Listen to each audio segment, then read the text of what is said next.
Good afternoon, everyone.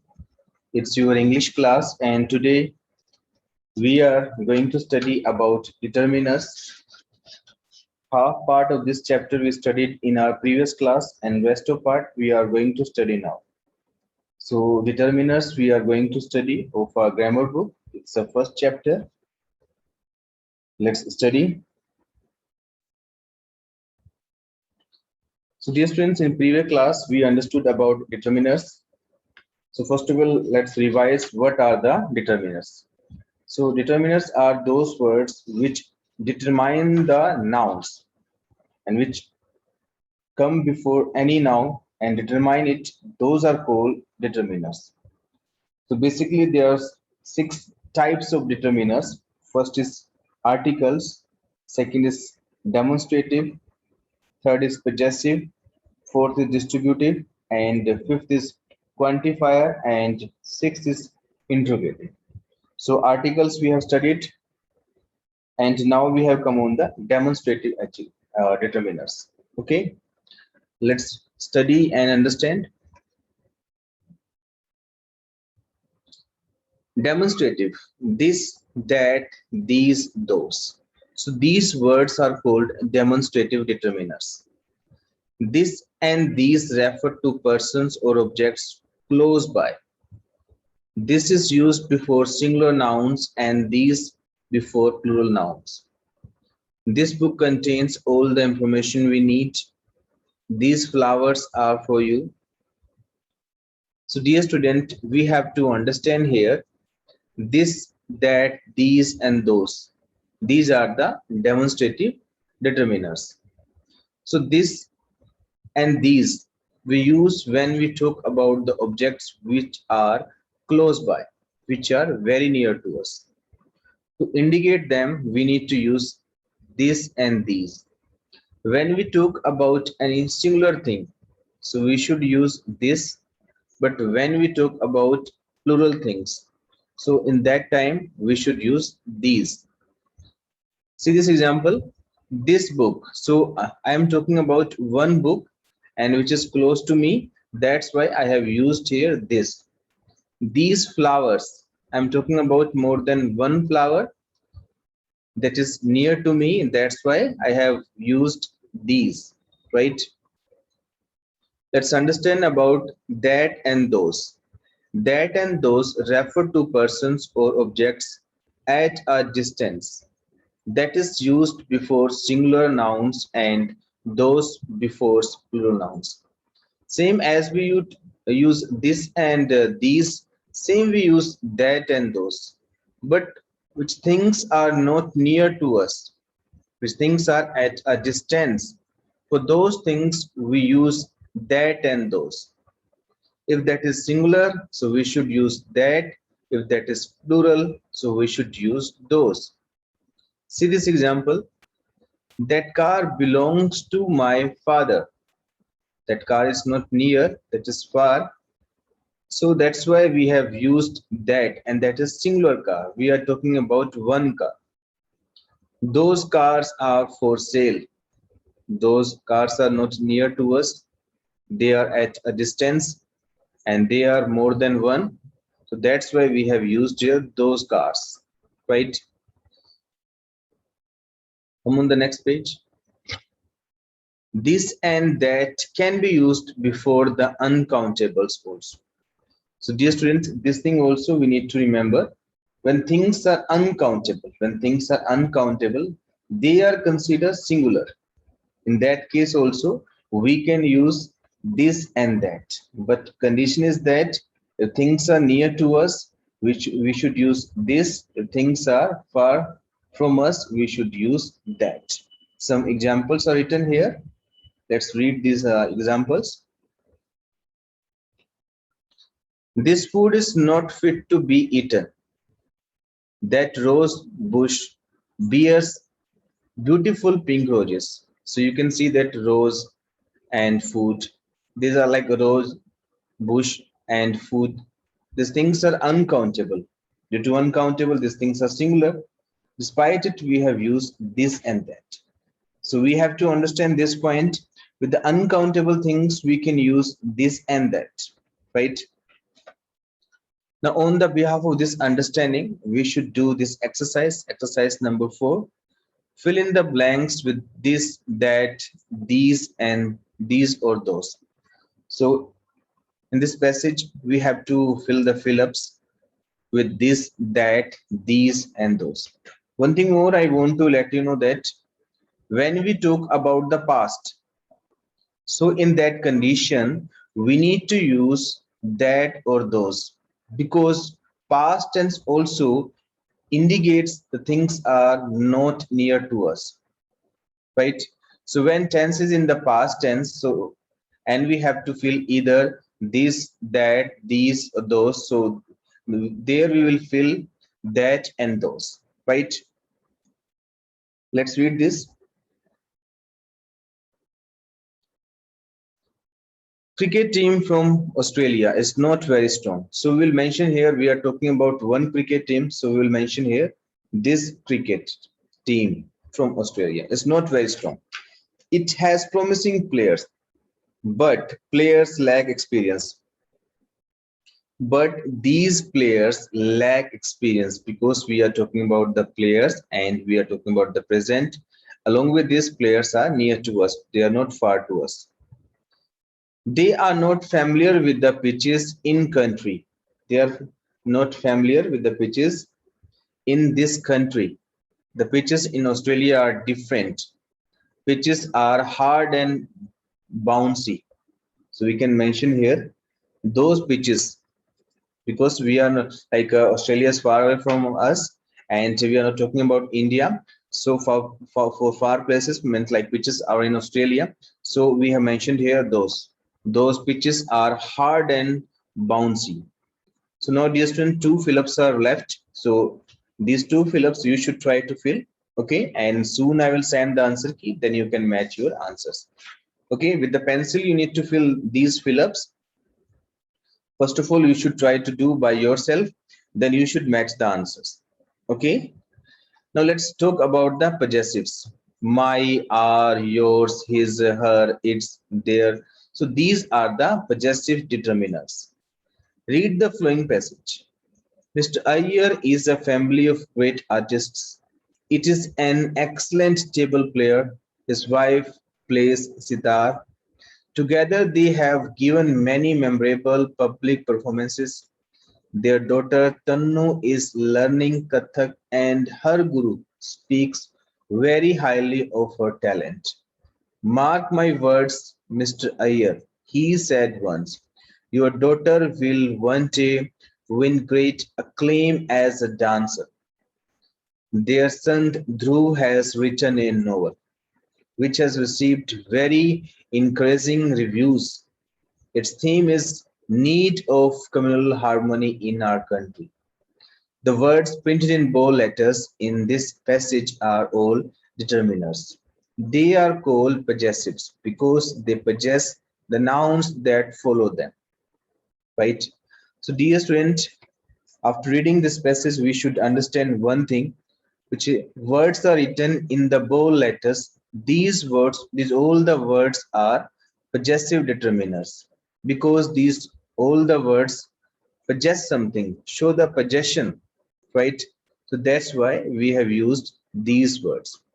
So if we talk about my word, so my shows the possession of I, and same R shows the possession of we, your or for you, and his for like any boy or he, her for any girl or she, it's for no living things, and it there for they, and more than one girl or one boy. So we should use there, right? Let's talk about the next point. Possessives. This point we have studied. Okay. Possessives can be used before both singular and plural nouns. Either your noun is singular or plural, it does not matter.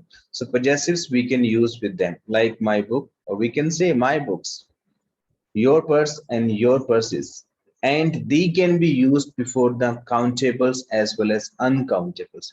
If a noun is countable or uncountable, it does not matter. We can use the possessives with them, like our minister, our ministers, our duty, right? So duty is like uncountable. Ministry is countable, but that's plural, and ministry is also that's a countable, that's singular. So with the singular or plural, with the countable or uncountable, with every type of nouns we can use possessives, right? Right. So let's do the exercise number 5. Fill in the blanks with possessives. So this exercise we have to do. The subject of speech is need of abolishing homework. So we can say here, let me just think it. So we can say the subject of my speech is need of abolishing homework. Giving homework is a very old practice. Giving homework is very old practice.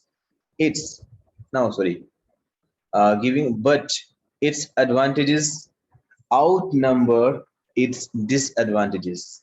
It does not help children to revise their lessons, right? So, dear student, according to sense, we should use these possessives. Some part I have done for you, and rest of part you should do by yourself. Okay, and soon I'll send the answer key. After doing this exercise, you can match your answers and you can write the correct answer in your book. Okay, now let's come on the next page, and let's talk about the distributive determiners like either, neither, each, every. These are the distributive determiners. Let's talk about either first. Either. Either has two meanings. Any of two different person or thing. Second, the both. So either word we can use for two meaning. One meaning is when we talk about any person of two, and second is when we talk about the both the person. When we talk about both the person, we should use either, and for second meaning also we can use it. Let's talk about the first meaning. Any of the two different persons or things we can use either, like you can take either bus, any of two buses, right? So suppose two buses are like standing in front of you, and both, like you have to go to Karnal and both bus will go to Karnal. So anyone can say you can take either bus, means out of these two buses you can take any bus and both the bus will go there. So for the taking one means like out of two, we can use either word, right? Either book can serve my purpose equally well. Any of two books, right? Second meaning, the both. Tall multi-story buildings have come up now. So we are talking about come up now, either side of the road, on both side of the road. When we talk about two things, so we can use either two, right? Suppose you have two pens and you want, like your friend is demanding one pen from you and you want to give to like both two pens. So you can say you can take either pen, or you can say either pens, means out of two you can take one on. If you want to say the both, you can also say this word. So this word is having two meanings. Next, neither. Neither is opposite of either. It means not the one more the other, so nor the other. When we talk about two things and we want to say nor the first nor the second, nor the first nor the second, in that case also you can use neither, like neither candidate deserve our support. So suppose two candidates are there and you want to say that neither first candidate nor second candidate deserve our support, so you can say neither candidate deserve our support. You should take neither sides. Those two sides are there and someone is suggesting you neither you can take first side and nor you can take second side, means both the sides for you are wrong. So he can say you should take neither side, right? So clause is written there, it's indicating that like how to use neither word. Now let's talk about each and every. Fuse each with, sorry, when we think of things separately one by one, when we like when there are more than one thing. So what happens when we talk about separately and number is definite, so we should use each, like talk to each child separately. We use every when we think of things as a group. The meaning is without exception. Every child needs love and protection. So basically, dear students, almost for the same meaning we use each and every. Just difference is that when we think about group and we think about separately, so in that case we should use each. But when we don't think about separately, think them as a group, so in that case we should use every. We use each for a small number, preferably two, or the number in the group should be least by limited, definite. Every is used when the number is large or indefinite. When we know how many are persons and things are in group, means number we have. In that case, we should use each. Means for the definite number, we should use each. But for the indefinite number, we should use every, right? Suppose like in your class 30 students are there and you know how many students are there, means you know that in my class there are 30 students, so you can say that like each student has done his or her homework. Each student has done his or her homework. So here you need to use each because you are talking about every individual. But suppose in your class you don't know how many students are there. Now number is indefinite, you don't know. Now you, if you want to say that this point, so you will say every student has done his or her homework. Here you will use every. But when the number is definite, in that case you should use each, right?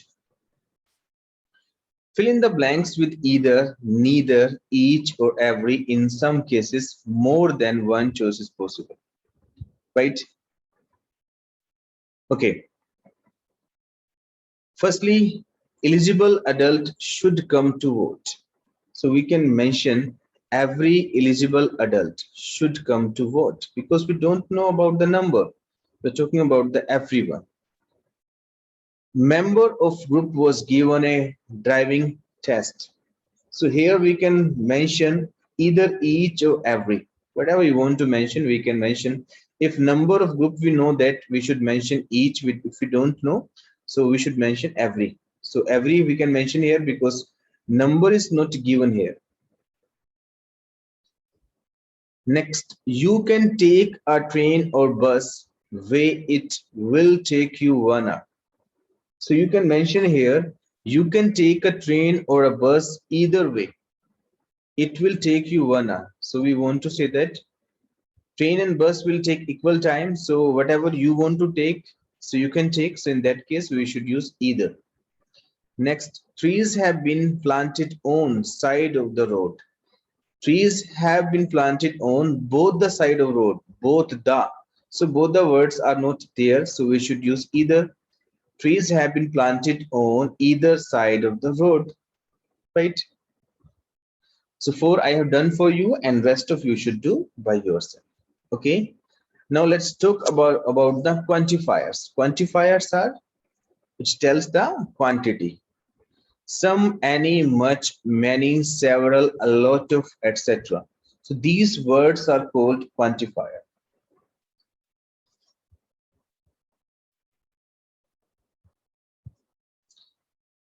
Look at these sentences. Many trees have been thoughtlessly cut down. I had to face a lot of trouble in reaching your house.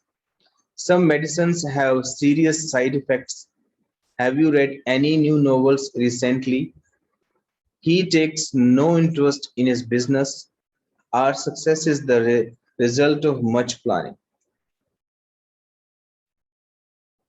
The words printed in bold letters are quantifiers. So dear students, these all the words which are written in bold letters are quantifiers. Quantifiers are those words by which we show the quantity of something, right? So those are called quantifiers. Quantifiers tell us something about number and quantity. Along with this, we also get the number, not only quantity. Quantifiers like many and several suggest number. They are used with the countables. So With the help of quantifier, we show the quantity and number. So first we talk about the many and several. When we use many and several, we should remember one thing.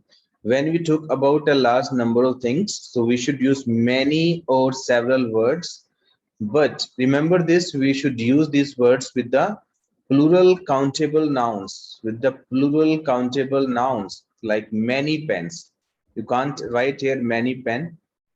Several trees, you can't write here several tree, right?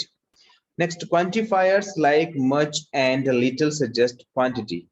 They are used with the uncountables. So much and a little, these quantifiers we should use with uncountable nouns like much ink. When we talk about a large quantity of ink, then we should use much. When we show the less quantity of something, then we should use a little. Remember, you have to remember this point. We should not use countable nouns with these words, much and a little. Quantifiers like some and any can be used with both countables and uncountables. So some and any we can use with every type of noun, either that's a countable or uncountable or singular or plural. You can see in examples some books, any shirts, some tea, any bread. So we can use. Now let's talk about some and any. Some and any can refer to both quantity and number. When we talk about quantity and number, we can use some or any, like some milk, some coffees, any news, any new books, right? Second point, some is used in affirmative sentences. We have invited some friends to tea. I need some paper to write on. Any is normally used in negative sentences. The employees haven't done any work since morning. Tashi hasn't made any friends so far. So second point which we have to remember that when we talk about affirmative sentences and there is a need of use some and any, so we should use some, because in affirmative sentence we need to use some. But if sentence is negative, mostly we use any, right? Fourth point, both some and any can be used in interrogative sentences. If we expect an answer in yes, we use some. If we expect an answer in no, we use any. I'm feeling very thirsty. Could you give me some water? Can you do this work yourself? Do you need any help? So this in this point, dear students, we have to understand. I have told you whenever we talk about positive sentence, in that case we should use some. But whenever we talk about negative sentence, we should use any. But when we put question, we can use either some or any. Condition is that when we put question and we are expecting the answer in yes, in positive way, so we should use some. But when we are expecting the answer in no, in negative way, so we should use any. Examples are written here. I am feeling very thirsty. Could you give me some water? So who is putting this question? He is expecting he will help him or her for giving the water. Second, can you do this work yourself? Do you need any help? Now, who is putting this question? Same, he is expecting that he will not have any problem. He will not take my help. That's why he or she has used here any. Next, point number 5. Sometimes any can also be used to mean it does not matter which one or who or when. So whenever we need to give this meaning, which one, it does not matter what is that. In that case also you can use any. Like, you can give me any pen you can spare, right? Suppose you want to take a pen from anyone and he has many pen, and you do not want to care regarding this which pen will be given to you. It will not matter for you. So in that case you can say, you can give me any pen you can spare. Okay, my doors are always open for you. You can come anytime. So whenever we want to say, it does not matter which one. So in that case also you can use any, right? Suppose your brother have 10 apples and you want to take one apple, and it does not matter which apple will be given to you. So you can say to your brother, please give me any apple, right? So it means you want to take apple, but like you does not care about that which apple will be given to you. In that case also, in that sense also, you can use any. Now let's come on the next exercise. Exercise number 7. Fill in the blanks with some and any for oral practice. So dear student, this exercise is for oral practice. You have to do oral practice for this. Some and any you have to fill. Sentence number 1. I do not think you will have more trouble from him. So here we need to mention, I do not think you will have any more trouble for him. In the starting of sentence, we have mentioned, I do not think means we are expecting. Answer in negative sense means you will not have. So we have mentioned here any. I doubt if there are any good storybooks in the library. Sentence number 3. Could you give me any idea of when this vacancy will be filled? Any idea means it doesn't matter which one. Sentence number 4. Buy shirt. So we can mention here, buy any shirt. They are all made from superior quality cloth. So who is saying that buy any shirt? He's suggesting like him or her, like all the shirt of or the same fabric, same like quality. So you can buy any shirt. Does not matter which one, right? So dear student, in this way you need to fill the rest of exercise. Okay, 4 I have done for you.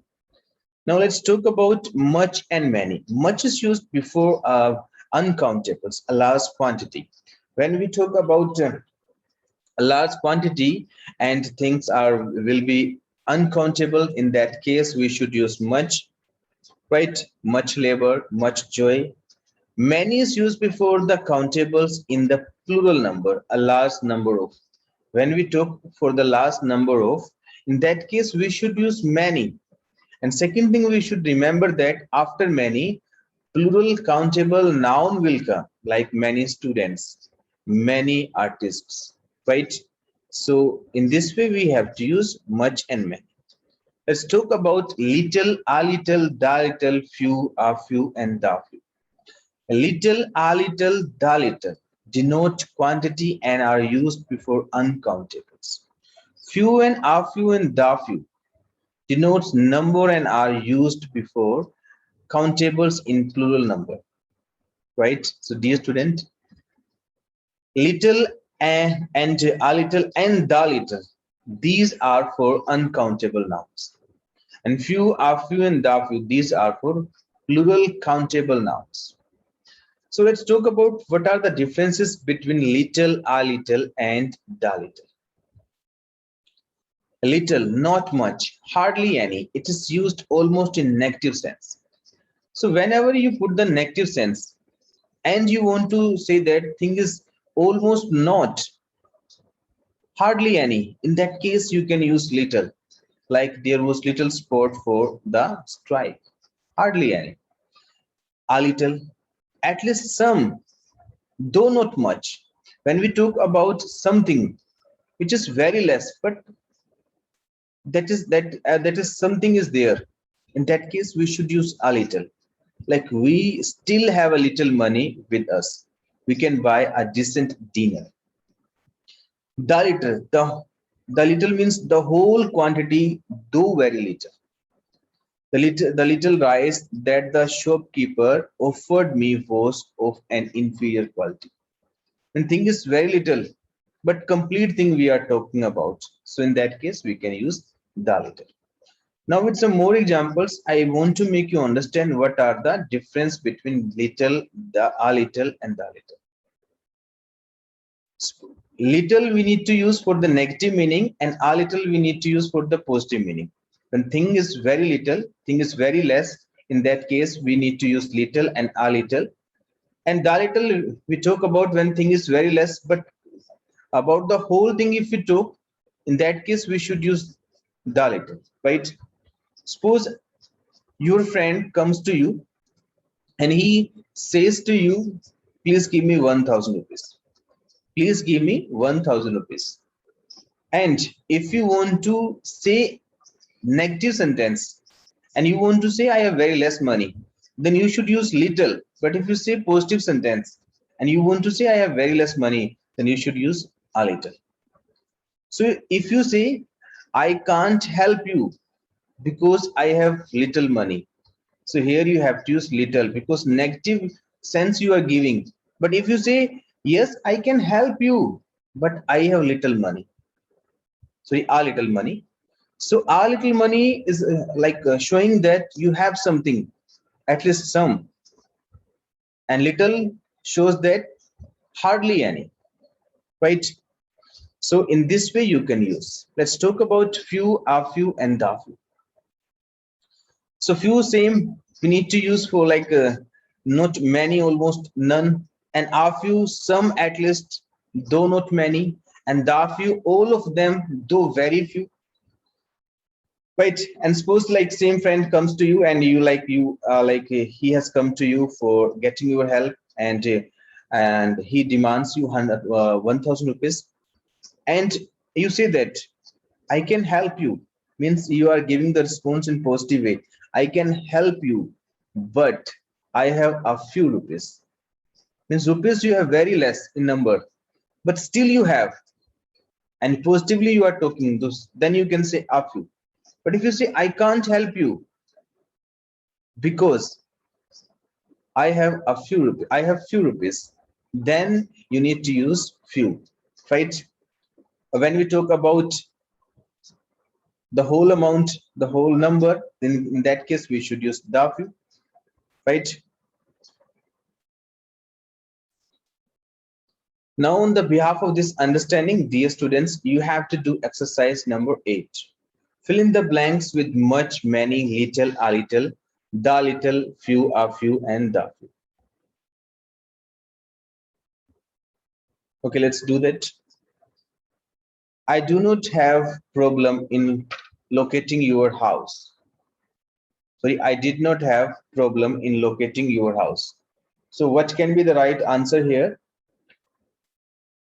I do not have much problem in locating your house. But the train was late by minutes. But the train was late by a few minutes. Besides, we had to wait a quiet red light, a few red lights signals. So I got late. So dear student, in this way, you have to do this exercise. And next exercise 2 also means ninth, exercise number 9 also. Fill in the blanks in flowing passages with the much, many, little, a little, the little, few, and a few, and the few. If you want to talk, if you get any confusion, I will send the answer key, and in the next class also you can ask. So this exercise you have to do by yourself, right? Now if you want to ask any question, then